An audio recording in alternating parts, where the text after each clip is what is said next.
Just another update on that 12-inch Bosch glide saw that I bought. And the first thing that I did do is order a new blade for it. And I decided to try one of these 10 Ru they call them, saw blades. And this is one of the ones, it's a good one from Japan, not the Chinese one. And this one actually has a negative hook angle and it's a full kerf blade, which is why I wanted to get the flex out of the cuts. So I just thought I'd show you. It's really easy to change a blade on one of these saws. You just have to remove that one guard bolt in the back there. And then you have to turn out that one bolt there holding the guard enough so that you can get it to flip out. And then you want to screw it out a little bit more so you can use that bolt there that you loosen to lock it in place. Now the factory blade is on there really pretty tight. It really takes a lot of force to break it loose, but you can see it comes right off. And you know, this blade that came on it is definitely, you know, I'll keep it for doing stuff like if I, you know, work with any framing or any like chipboard or anything like that. I don't want to use the good blade on, but so this was a 60 tooth blade. The new one is a 80 tooth. And you can see the negative chip angle, the negative hook angle on it, just looking at it there. The teeth are kind of tipped back a little bit. And that's supposed to eliminate all kickback on a saw like this, or even a radial arm saw. So I put that blade on, and again, the guard just goes right back the way it came off. And I'm just gonna, you know, try to do my first cut in a piece of walnut here. It's sizable. First thing I noticed, you can see all the sawdust it creates. It does create a lot more sawdust, but it's got an extremely smooth cut, but you still can see a couple of the teeth marks in there. I'll show you.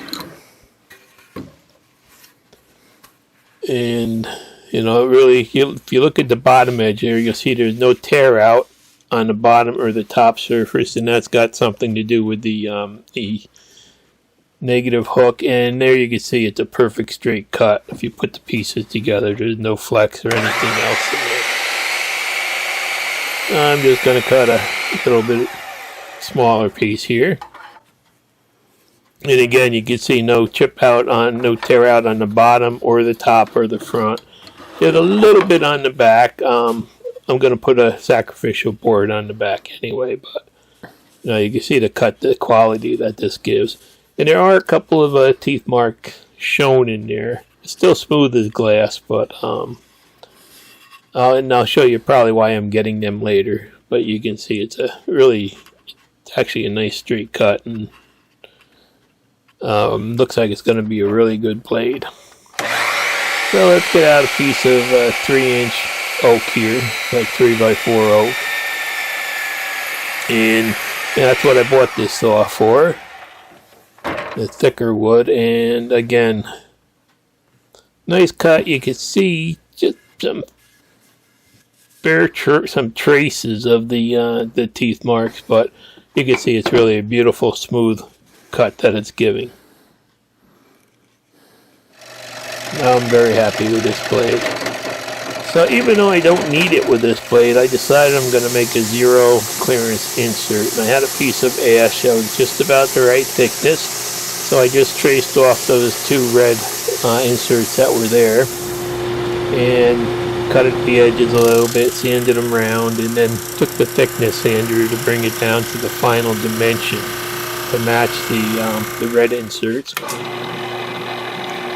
And then I had to drill and counterbore some holes. I transferred locations from the red parts that were there in the saw, and then I went back and I measured between the holes to make sure I was drilling them right. Just to double check everything in there. You have to put a counterbore in for that socket head cap screw, and then just drill through with a smaller drill when you're done. So it's only really a 5-minute job to make a zero clearance insert. And with many other blades you're going to need it. I mean, this one you don't really need it, but I'm putting it on there anyway. Now I did find one of the screws that held the insert in was in on about, the tap was in on about a 10-degree angle. So I'm just going to take my tap guide and go back with my M5 tap and try to straighten that up. And actually the guide did hold it perfectly perpendicular, so I was able to get that screw straight, because with a cockeyed on the wood insert without a lot of clearance in there and stuff, it just, you know, was too tight going in. So once I got that tap straight, everything went together perfect. And just tighten down the screws and double check everything is perfectly flush with the tables, which it was. And one last thing is just put a cut in it. Now this isn't good for, you know, a 90-degree cut, but if you're going to do angle cuts, compound angles, you're probably going to want to put the red inserts back in and then change back out to this. Now it's still not getting a perfect cut. You still have getting some teeth marks and stuff. And I decided to just put an indicator on here, and you can see I'm getting about 10,000ths wobble in the blade. So I took it apart several times, took and twisted the blade to make sure it wasn't the blade that was the problem. And I actually took that back washer, I measured that looked good, and I turned it, here I'm turning it 180 degrees. I kept going back through it, trying to figure out where the problem was. And it turned out that it's something to do with the arbor. There's a little bit of play in there, and there's actually a little bit of slop in the bearings in there. So I turned the blade, and it turned out that I turned everything, it turned out it's still in the same spot. So it appears that the arbor has a little bit of run out in it, from what I can tell. And that's probably what's causing those teeth mark ghosts to appear. Here, I'll throw a little bit bigger indicator on here so you can see it.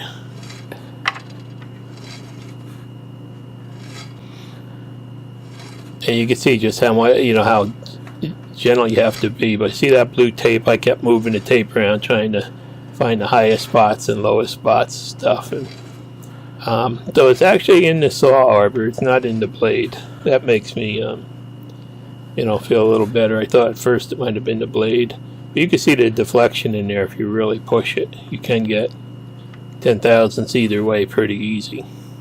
And there is a little bit of shake on the arbor there if you feel it. It just is not, you know, perfectly tight or anything. So, and up here you can see I'm right up against that washer just about. I put the indicator on it, and there is 2,000ths run out right up there at the right by the arbor. So looks like there's nothing I can do to get it exactly perfect, but I guess it's pretty close. It just shows up a lot because it's a 12-inch saw.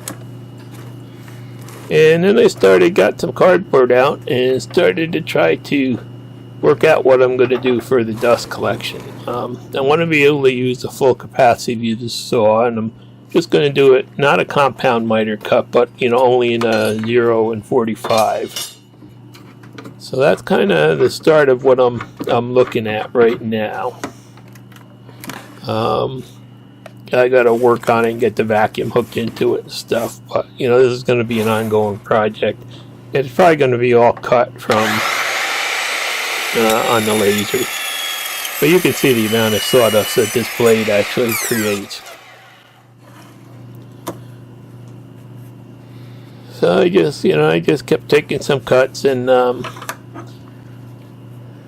just everything is just beautiful, and it cuts that 3-inch oak just like butter. Really, it's surprising how nice and easy it cuts, and how there's no kickback or anything else. So, you know, just a little bit of fuzz on the backside there where it exits, but basically perfect. And it's not perfect that way. I do have to do some more adjustments. And then I just grabbed a piece of that cheap Luan plywood that really splinters bad when you cut it, just to see how that would cut. And again, you can see no fuzz, no nothing, really nice clean cut. So I think that hook angle on the blades really got a lot to do with it. But another thing I found out is if you go front to back with everything squared up perfectly, there seems to be about a 0.0005, 5/10,000ths of an inch of twist in that actual head, the arbor there. So with all those pieces, probably the tolerance is adding up on them. There is a little bit of offset in the blade that could probably be causing some of those teeth marks too. It's not really much. I mean, it's a really minute amount, but it's still there. But the cuts are, coming out good. And I did wind up setting the 90-degree stop on there, so I've got everything, cut nice and stuff. And I'm going to say, the saw is just about as good as it's going to get right now. Nice straight cuts, and the blades, fairly quiet, and just, you can see the edges, how it cuts, no tear out or anything, so it'll be really good for cabinet work and face frames and stuff. So that's as good as it's going to get, and I'm really happy with it in the end. Now, the one thing I don't like on this is, you see this material clamp? They did not put a quick acting screw on there. It's one of the things, it's a safety device, and it's one of the things that you really want to use, but it takes too long to use, so you're probably not going to use it if you have to, screw it all the way up and down to change thicknesses a lot. So that's one spot where Bosch really did mess up on this, but I think I could fix that too. And there you can get an idea of kind of what I'm heading towards with the sawdust shields. I'm going to take the original one off of it and just kind of make one that fastens to the back of the fence and the saw turns around it. Now, another thing I did is, I adjusted it up, and I did adjust that too, so it's easy to use. And that's just a matter of loosening that one nut there. And then to set the angles, you have to loosen those two nuts and use the set screws to move it back and forth till it's perfect. And then up on the top here, there's this friction thing, and I cranked that all the way down, so I wound up getting a straighter cut with more friction on it. So it seemed to help me, with my cut. And then this is what I'm going to use for the blade guard, is the bucket. The bottom end of the bucket is going to be the start of it. You can kind of see how it's shaped there. And that'll fit perfectly in there to be my, kind of like the catcher in the back there. And you can see I'll be able to do 45 degrees in either direction. But if I want to do a compound miter, I'm going to have to remove that dust shield once I get it done. So hopefully it works out. I'll see, I'll do an update video once I do get it all worked out and made. And this old Bosch blade, like I said, I'll save that for stuff I don't want to use the good blade on. And still have to save those red inserts if you're going to do compound miters. You want to pull the tight one out and put them in. And so far it looks like this blade's going to be a winner. I'll see. I'll give it a while, but cuts hardwood like butter, and no tear out on the backside, and really nice finish. So I think it's going to work. It does make the saw kick down a little bit. The extra weight of it does kick the saw down when you pull the trigger to start it. So you do have to hold on to it a little bit tighter. But otherwise, it does give a perfectly straight cut.